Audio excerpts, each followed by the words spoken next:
Remember the Spanish flu killed perhaps 100 million people. Actually, it ended the First World War because the soldiers were so. A lot of people don't know that. The soldiers got so sick.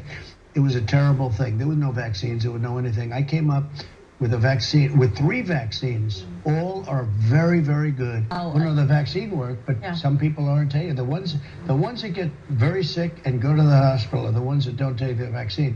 But it's still their choice. And if you take the vaccine, you're protected. Look, the results of the vaccine are very good. And if you do get it, it's a very minor form. People aren't dying when they take the vaccine. What about the masking of children? It's finally coming around and deciding that maybe killing off the voters in the Republican Party is not a good idea. Trump has finally cooled it off on the anti-vax nonsense after the king of the libturds recognized that the Republicans were actually committing genocide, and you could see it in the statistics and the actual results, with Republicans being 50% more likely to die. And as I phrased, the Republicans weren't going to win any more elections because their people would be dead. But did you also notice the associations in his head there?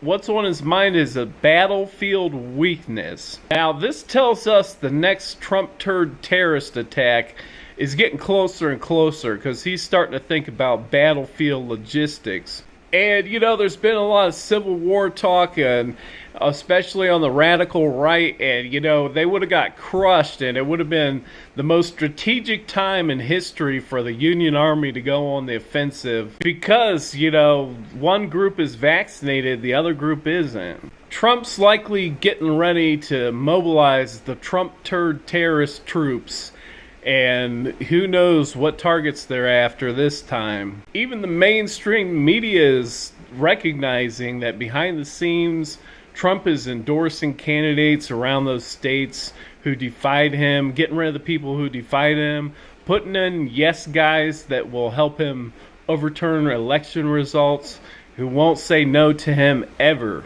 So the good news is less Republicans are going to be dying from the coronavirus. The bad news is this is likely a sign that Trump's getting ready to mobilize his terrorists.